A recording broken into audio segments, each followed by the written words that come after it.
Hello, good afternoon. How are you doing? I'm good. Awesome. I'm good. Thanks for asking. Welcome to Charlie Rain Diaries. Hello, how are we doing out there? This is Keira. Hello. Keira, could you please introduce yourself for our people watching? My name is Keira. Like she said, I am from Chicago, Illinois, by way of Atlanta. I moved to New York about 9 months ago and living in Queens. Nice. General. Seems like you've been different places, so you definitely have a different mindset, or a very cosmopolitan mindset right there. So can you tell people what you do for a living? I am a air hostess or a flight attendant. The more simple way of saying it. Thank you so much. So could you please tell us what your zodiac sign is? I am a Sagittarius. Awesome. People are always interested in zodiac signs, so that's why I asked. So can you tell us about the process as far as how to get into being a flight attendant? Because I know there's a lot of girls out there who would love. And by the way, your Instagram, let's talk about that, because it is, it's popping. Girl, it's popping. Let me talk about that. Let me see where is it again. All right. Her Instagram is Zayna Amor.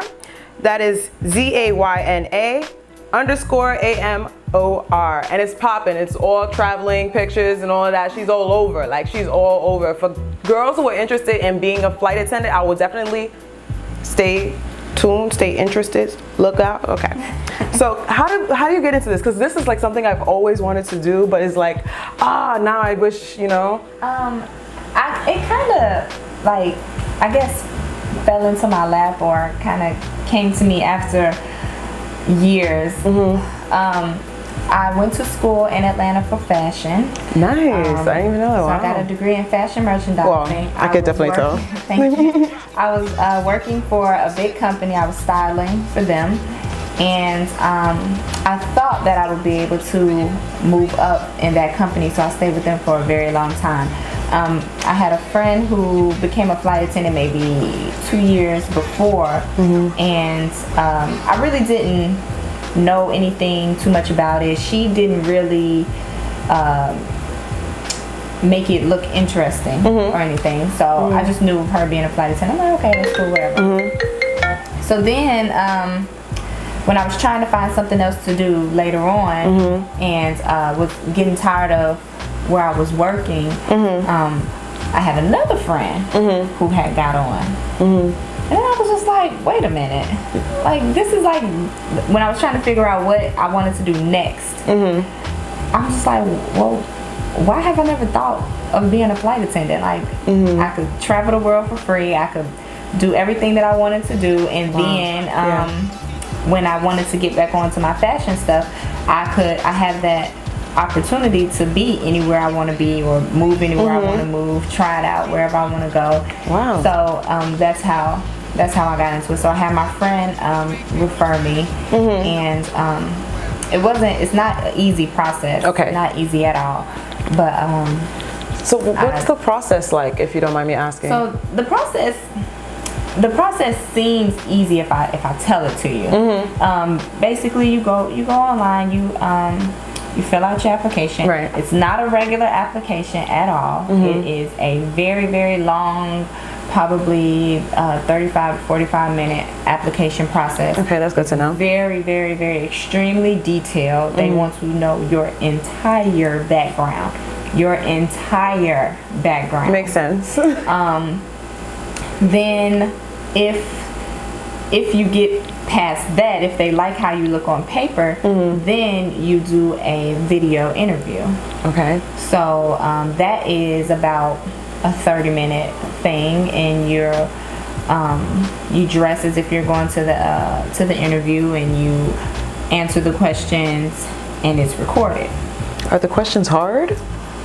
They want to know about your experiences that you've had working with others, or working in different places. So they ask you questions about, they ask you work-related questions, problematic questions that you might have had, and how you handled it, and what was the task, and stuff like that.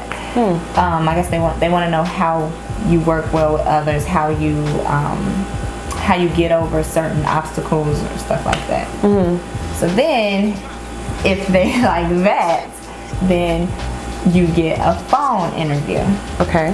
Then, so they call you. You have to make sure that you are by your phone. Right. That you're in the right place at the right time. If it's too loud, if you're at the club. So it's a lot of rounds here. Then, so you have that interview. And then if you get through that interview, then your final interview is a face-to-face. And they fly you out to wherever the interview is, and it's a whole nother process with you and other applicants in one room, and they want to kind of see how you mingle with others. It's the applicants, flight attendants, and HR people. So they want to see how you mingle with others, how they break you into groups and you go through different stages. It's not like any other interview that you will ever do in your life. It's a very fun interview, very interacting interview. And then only one part of the interview is a serious part, and that's your actual real interview that you do. Okay. So that's a day-long event. Wow. Day-long event, probably maybe 4 or 5 hours event. Wow. And then after that, they pick a certain amount of people. They pick a certain amount of people at the end of that interview process, and those are the people who've gotten hired on the spot. Wow. And then if you don't get picked, then you look out for your email to see if you've gotten hired or not. Interesting. Wow, that sounds like a really extensive process, but it definitely seems right, because it is flight. You are flying with government securities and all that. They got to make sure everything is good. No terrorists coming on and whatnot. So, can you please give us a rundown of what the day, as far as the working type of schedule, what does it entail? What do you do on what is the job day or the job days? So we will get up. We get to the lounge or wherever base is. We sign in at the lounge, brief with our fellow co-workers, whoever we're working with for the day, and then when we get on the plane, we we check equipment, make sure that everything works. We brief with the pilots. We brief with the pilots, and then everyone boards. When boarding, we're helping with bags, we're making announcements, and then in flight, we do our service. And you said on the job, as far as everybody's equal. Can you tell us more about that? Nobody's over anybody on the plane. The head person in charge, the number one person in charge, is the captain. Okay. The captain, whatever he says goes. Whatever we want, if he overrules it, he overrules it. The captain is the head honcho. So, and then the flight leader is who's over the other flight attendants. But that doesn't mean that they're over any of us. Everybody works together as a group. It's always a team effort for anything and everything. It's just if we have a problem or if anything happens, that the flight leader is who's in charge of everything. Okay. But other than that, everybody's equal. Okay. As far as flight attendants. Okay, that works. So the job it's really not anything to stress over. You wouldn't consider it a stressful job, right? The job is not stressful at all. It's not a stressful job at all. It's not a job that you wake up to and you're and you don't want to go to it. The only time I ever have my moments is if my report time is just so early in the morning. Sometimes I'm just oh my gosh. But once I'm up, once I'm there, it's okay, cool. But yeah, it's not stressful at all. Can I ask you about that? Do you have a leeway with your uniform? We have a few options. Okay. A few options with uniforms, and I mean, there's ways that you have to wear. We don't really have leeways with our uniforms. The uniform is, that's the way that we're supposed to wear it a certain way, look a certain way, all of that stuff. But some look better than others. So with that being said, how long have you been a flight attendant now? I have been a flight attendant for about 10 months now. And you love it. It looks like on Instagram. It looks like so much fun. Like it's a lot of fun. It's a lot of work. It's not all fun and games. It's some stuff that can go down, but for the most part, it's very, very fun. So what has been like the best moment you can define from? My best moment was when I went to Africa. That was my best trip. That was my best. The best experience. What country did you go in Africa? Ghana. Oh yes, I think I saw that in the Accra picture you had on there. Yeah, that was the best experience I've ever had. I never knew or thought that I would go to the motherland, that I would be in the motherland. What is your background, like your ethnic background for people? I'm African American. Oh, I love that. Wow, that's really cool. Everybody always asking me like what part of Africa I'm from. They don't even ask me if I'm from Africa. They'd be like, what part are you from? Right. I'm like, no, I'm not from there. Or they ask me if I'm from the islands. Yeah, I was gonna ask if you were like Caribbean or something. Something was telling me like Jamaican or something. I'm like, no, I'm just a chick from Chicago. That's it. I love that. I love that. Wow, you've already did what most Africans, like there's people who was born here, have African parents, have not even gone to the motherland. So you've already, you're more African than them. Okay, I'm gonna let you know. Okay, and so since the best moment was when you went to Ghana, what would you define as the worst moment as in flight attendant? What are like some bad moments, some cons to this job? If we have medicals, if we have emergency situations, if we have to, what's the word I'm looking for? Evacuate. Evacuate the plane. Stuff like that, like crazy passengers. Those are definitely the cons. I hope they don't come a dime a dozen, the crazy passengers. No, cool. They don't. Okay. But you work all these wonderful trips and stuff like that, and a lot of people forget, and passengers forget that we're here for your safety. Some stuff can really go down, and when it does go down, that's when all of the training and stuff like that kicks in, and we gotta do what we were trained to do. Right. After that interview, you go through like a month and a half, 2 months of training before you even get on the line. You don't just get hired and then go fly. What's the training like? It's very, very, very intensive. Very extremely intensive. And if you have to keep a 90 average the whole entire time you're there. If you drop below 90, you're out. Very serious. Yeah, you're tested every single day. You're put through all these obstacles. You got to jump out of planes. You got not like planes that are flying, like they're on the ground, of course, but right. You have to ditch in water. They teach you all kinds of stuff. If we land on the ground, if we land in water, everything to do. If we have medicals, if somebody dies, if somebody has a heart attack, if a baby, is choking, if all kind of stuff. We have so much.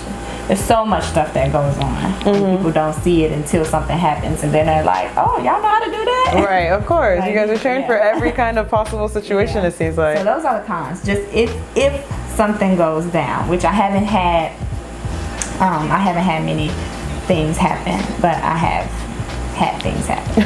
Okay, so. I think I can understand that. I can understand that. It's not as serious as it could have been. The bad things that went down, right? I mean, I guess it could be worse. Yeah, but worse. That's the word I'm looking for. It's definitely bad. Yeah. Right. Oh, okay. I get it. It still seems like a very fun job overall. It's still amazing. It's still. I mean, after we deal with that, we still go and do our thing. It's like it's a part of the job. So if we have a medical situation, we're trained for it. We handle it the way it's supposed to be handled. We do what we're supposed to do.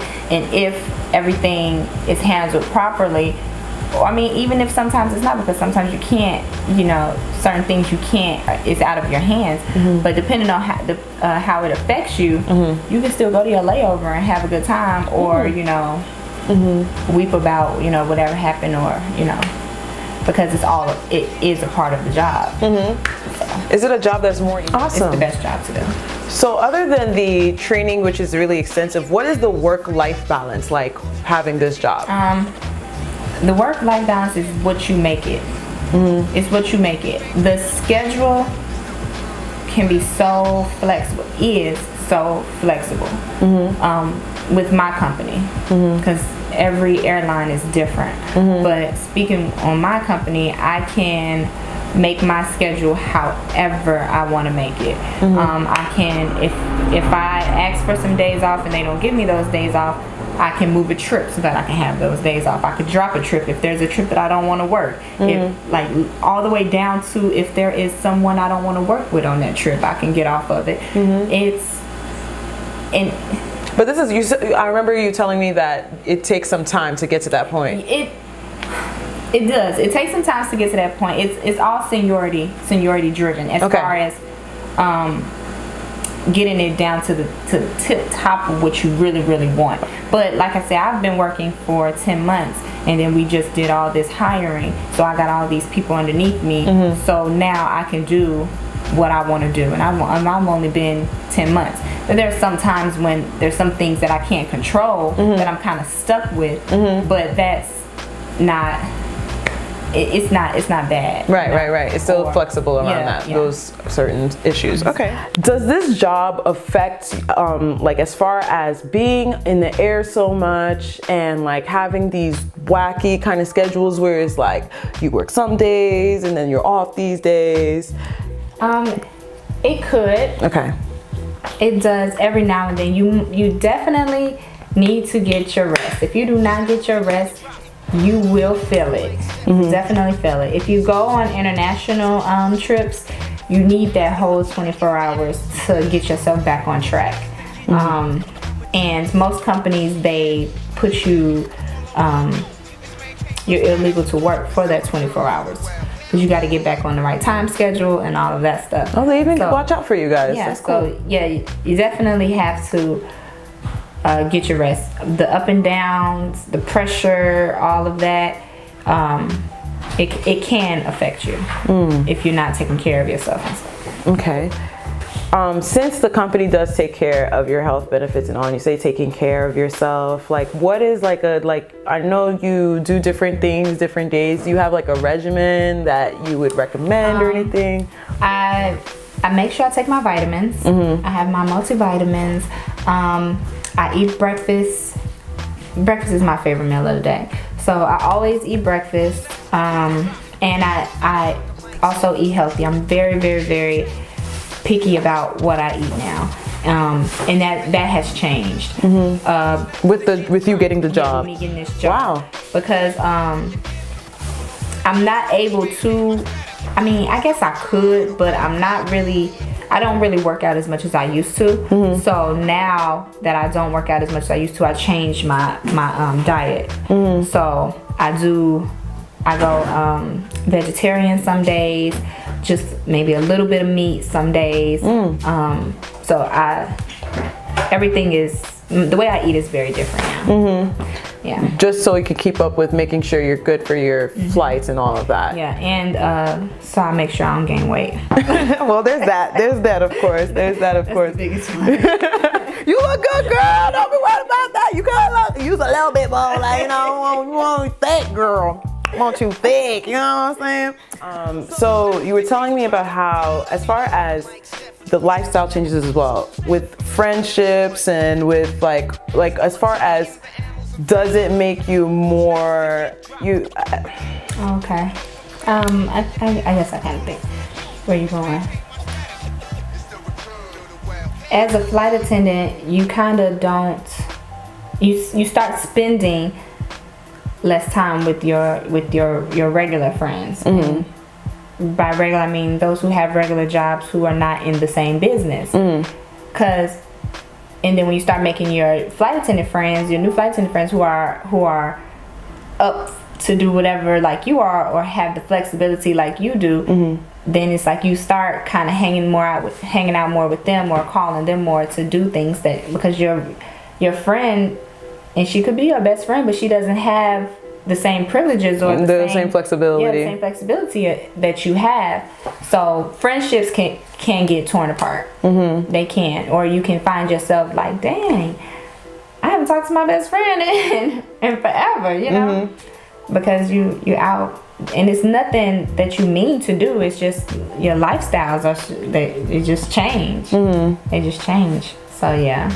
And you were telling me also about how people talk about you, like you were saying, frying oil. Oh, I ran out of oil. Like, how it's just like when people start talking, if a flight attendant is talking around a person with a regular job, sometimes they'll like be looking at the flight attendant, or like as if we're being bougie or snobbish, or if we're gloating about, you know, our jobs. Because when you start traveling around the world, whether you're a flight attendant or somebody who just travels a lot, you start, you know, finding all these new things that you like and stuff like that. And so when you have certain things that you get from different countries all the time, and then when you're running out of it, and you're telling your friend like, oh snap girl, I'm out of cooking oil, so I'm gonna pick up this trip from Paris, so I can go pick up, you know, some more oil or some more butter. You know, I know people who only get their oils from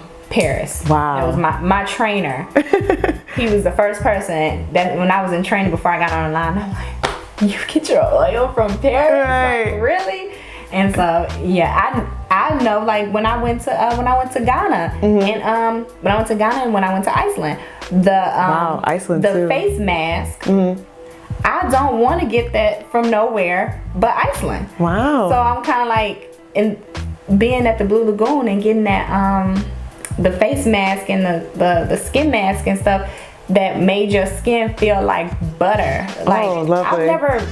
I've never seen that or bought that anywhere in the US. Yo. You know, I've never experienced that. So it's like, okay, yeah, when I run out of the stuff that I got, I'm going over to Iceland to get my face mask, because it's nowhere over here. Right. But when you say it like, oh man, I'm out, let me go pick up this Iceland trip, then it's like people don't understand it. They don't understand it. But and you said you've been living in New York for the last 9 months. When I got this job, I got based here. So you came from Atlanta, and they moved you out here. Yep. Wow. So how did you feel about that? Was that something you were excited about? Oh, okay, cool. I've always wanted to live in New York, and I didn't know how I was going to get here. I was all like, what am I going to do in New York? Wow. How am I going to survive in New York?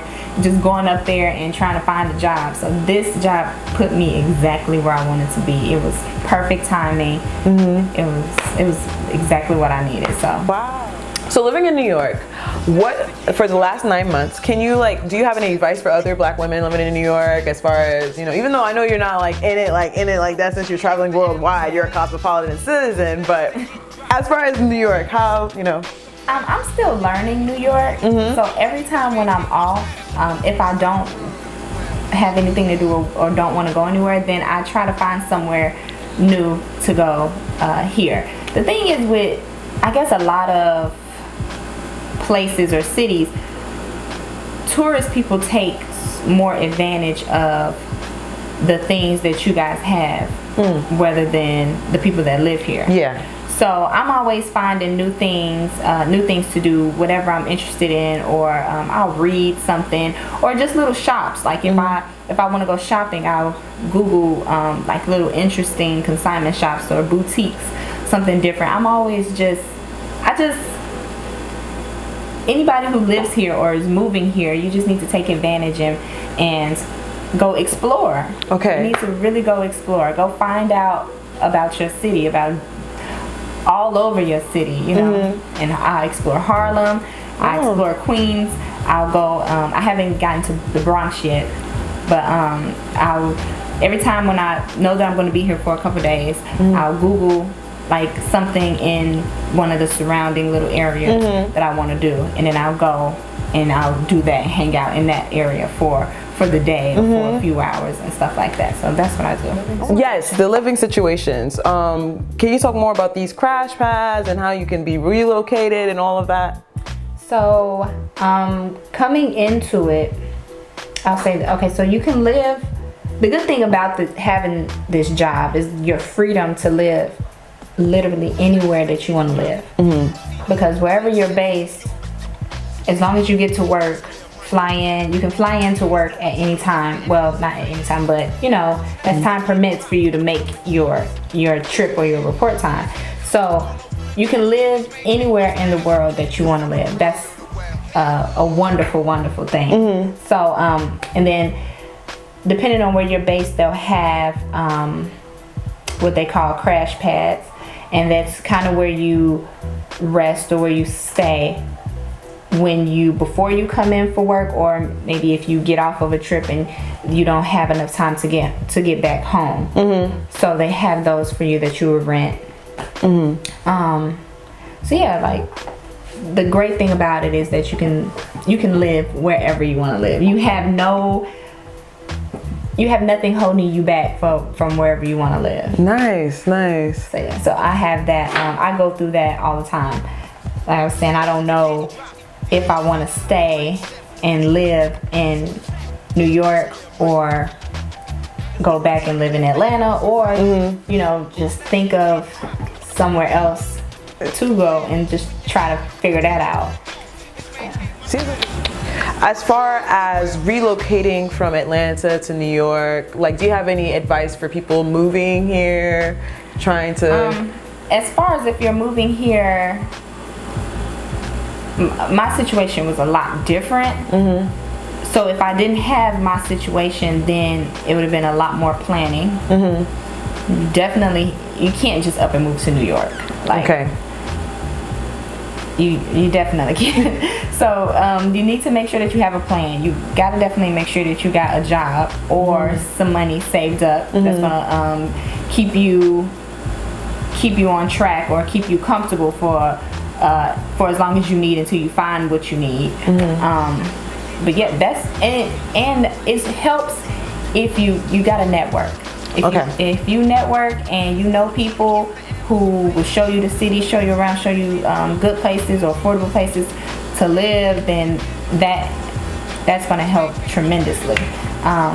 Yeah, and just make sure that you got a plan. That's the number one thing. Just don't come out here.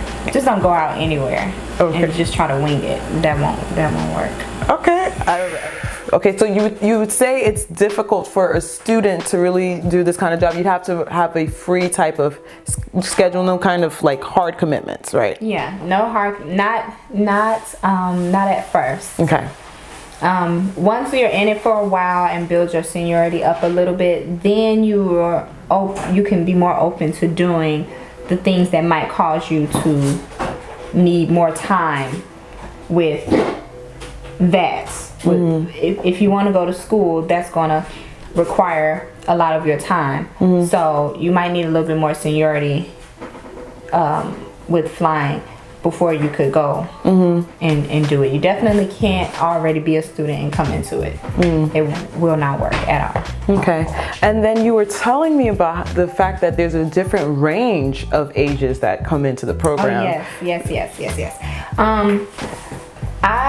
Like I was saying, I went to training with people as young as 21 and as old as like in their 50s. There were people who retired from their job or their careers and came over and started flying. And then there's people that were fresh out of college and came over and started flying. So it's definitely not a restrictive type of... No. A lot of the foreign airlines, they have an age range, but more so in the U.S., there's not really an age range. Go USA!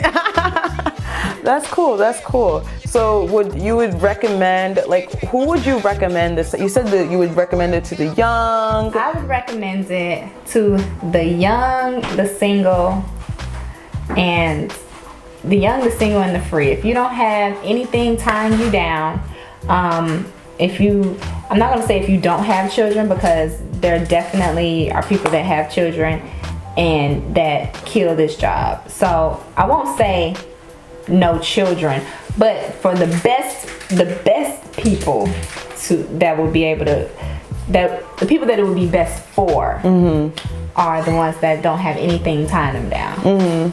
So yeah, no matter what the age is, just if you don't have anything tying you down, then that's fine. If you have a boyfriend or a husband and he's down with it, then that's fine. But if you have a boyfriend or a husband and you know that he's not gonna want you gone for those many days, then it's just kind of, that's something that you will have to take up with him.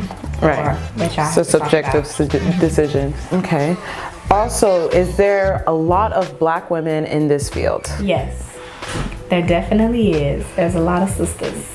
Nice, nice. So it's not something it's a comfortable field to be black and be living. Yeah, I don't feel uncomfortable ever. Cool. Ever. So do you have any advice for women who are interested in this field, who are living in New York, maybe trying to figure out some career option to do? It is the perfect job to do while you're figuring out what to do. I love it.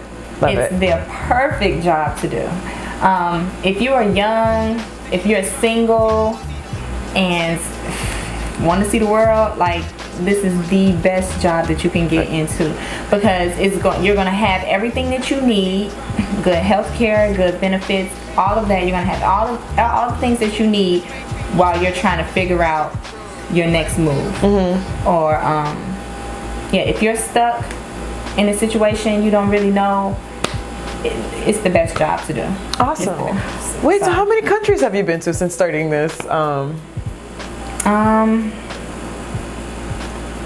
Oh man, how many countries have I been to? I think I've been to,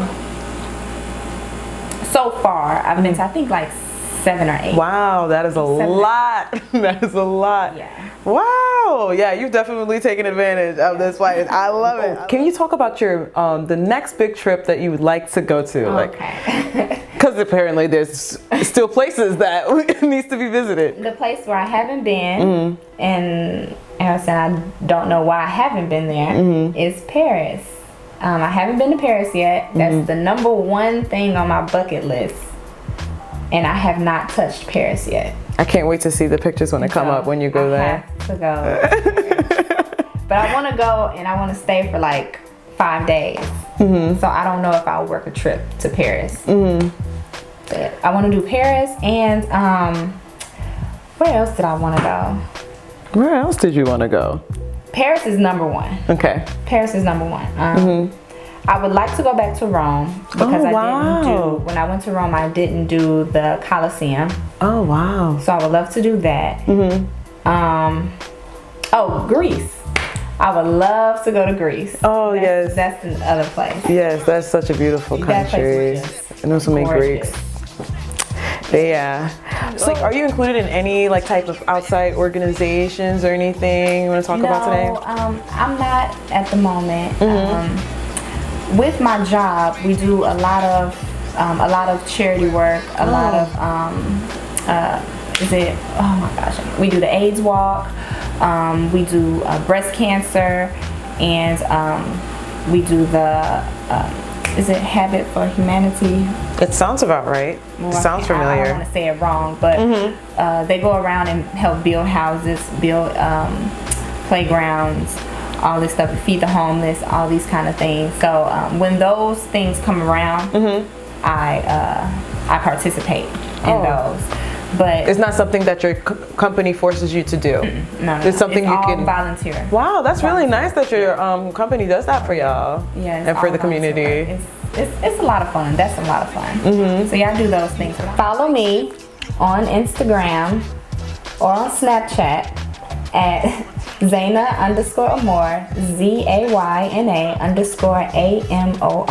Awesome. Thank you so much for helping me do this interview. It was cool. Okay, I'm glad you liked it. I'm glad you liked it. Awesome. awesome. Thank you, girl. Thank you so much. This has been a Charlie Rain production. Thanks for watching.